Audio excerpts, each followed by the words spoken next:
My name is Enoch Sanders. I guess I'm a community activist. I know one thing I want. I really don't want police cars coming from another community coming over here and killing our peoples over here. They have no respect for our lives over here. Because most of those people that is doing that basically is Caucasians that don't have respect for black lives. That's what it's all about. When I first started coming to this city council here, it was maybe one or two blacks up on the council, and everything that Caucasians said, that's what went. Many years we had to fight to get these black peoples here on this council that's here and now is what it's all about. Here and now is what it's all about. And now it's time for our peoples to run the city. Our peoples make mistakes just like any other peoples, but it's time for black peoples to make mistakes. I fought to make sure that these people was here, these black peoples, so that they can have the same chance to make mistakes that the white peoples had. And then I won't say that these is prejudice, because I won't have no reason to say it. And I want our peoples to rule ourselves. Whether we make some mistakes or not, then we'll still rule ourselves. We do not need this violence on the street that's out here. That's why so long ago I wasn't working with the police department, didn't like policemen because mostly all of them was Caucasians. It wasn't because I was prejudiced, but I knew that Caucasians didn't like us because they was treating us like we wasn't nothing. So, of course, what goes around come around, so we had to put it right back on them. But basically, what I'm saying now is it's time for our people to make the mistakes of whatever we going to do. And we are not going to we don't supposed to turn this city. We didn't put you out here to turn this city back over to the same Caucasians that done moved out just because we started taking over. Because we took over only because we was the majority.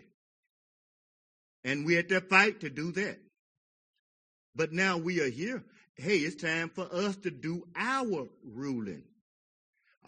In my neighborhood, what I'm looking for right now, I got several neighborhoods all over the city. Since the city is black now, I live in so many different houses around the city.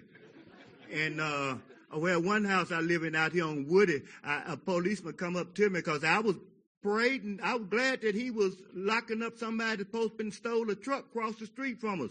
Well, if you're locking the bad folks up, I'm waving saying, hey, Sanders, how you doing? Mr. Sanders, your time is up, please. I think they... Oh, okay. Thank you. Question, Mr. President. Mr. Sanders, before you leave, three things. First thing, we talking about military, and I want everybody to know you're a military man. Yes, right. And the second thing, you have one son that's a surgeon. Right. He specialized out of Harvard. All right. Now, the third thing is one of your associates, Suzanne, helped Wes Jackson capture the young man that was burning up the houses, people who used to work with you. Yes, right. Because we are working with the police department. That's what I wanted to say, that this policeman out here, he thought that maybe since I was over there and a new car was over there across the street, and he come over there to take to look at the tag to make sure that it wasn't a stolen car over there too. I said, hey, I'm Enoch Sanders. I don't steal cars. I don't do that kind of stuff. And he said, well, he was just checking to see what was what. But he had told me first, stay back off me, man. But, I was just saying, hey, he wasn't invited over there, but I ain't going to tell nobody he wasn't invited over there. Because I want policemen to come over there anytime they want to. I want them to be watching my houses for me while I'm not there. Because I can't be in all these houses. So I want them to watch. They're welcome to come my places anytime. A lot of people don't understand how many houses you own, Mr. Sanders. They don't understand you own a house on 2-lane, Woody Drive, Livingston Road, Wiggins. They don't understand the amount of money and stuff. They don't understand you drive a Mercedes. That's right, a BMW, Infiniti. I drive the kind of car I want to drive. Man, like anybody else. I ain't gonna do no wrong. I'm with the law.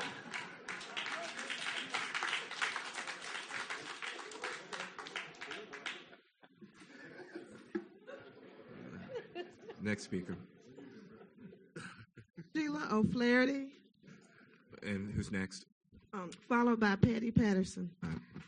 Good morning. I'm Sheila O'Flaherty from Ward 5, and as a current JTRAN rider, I thoroughly support item number 19, naming the building after Elport Chess.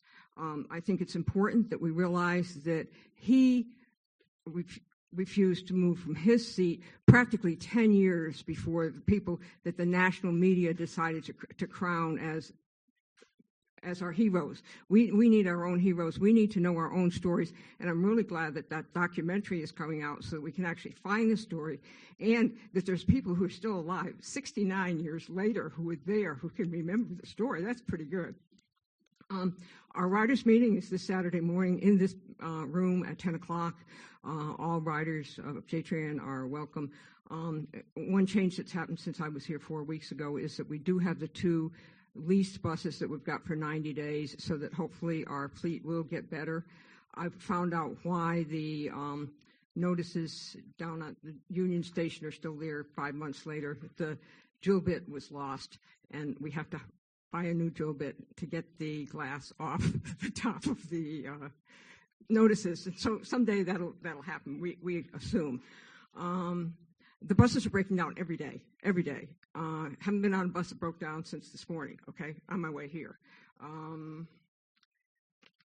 don't. That's probably the. Oh, and we are getting detour signs. They're a little strange that said there's possibly detours.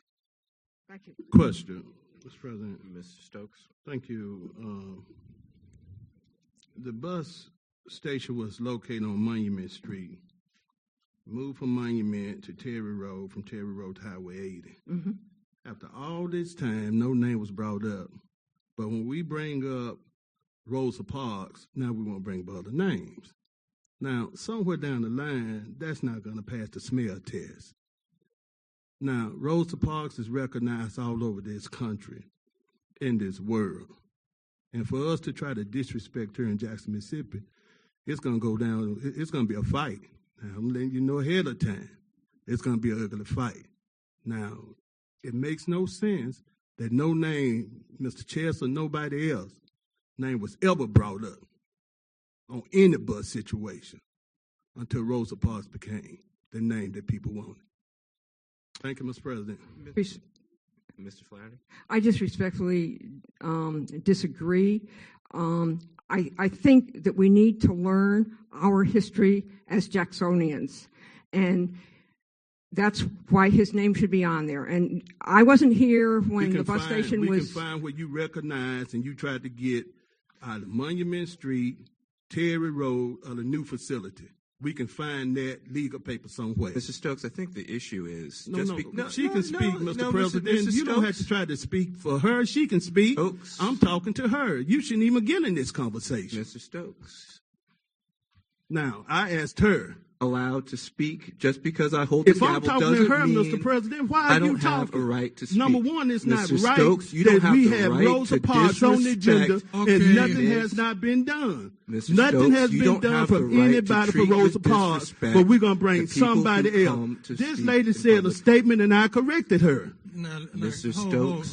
Now, if she can't come up here and sit up here and make like everything good and nothing has been done. You do not have the right to disrespect the people who come before us on city council. We have showed you so much patience. You also, Mr. President, you should not have interrupted us. I had a question to her, and I said nothing has been done legally, and we can prove that. Mr. Stokes. Now, you trying to give her a chance to make up something. Just ask, has anything been done legally, yes or no? Mr. Stokes, I'm not going to let you sit here and disrespect. But you trying to disrespect me? I am. And I'm not going to let you disrespect me. I'm responding to your disrespect. I was talking to her, not you. If you want to act in this manner, you are invited to leave. No, you invited to leave, Mr. President. I asked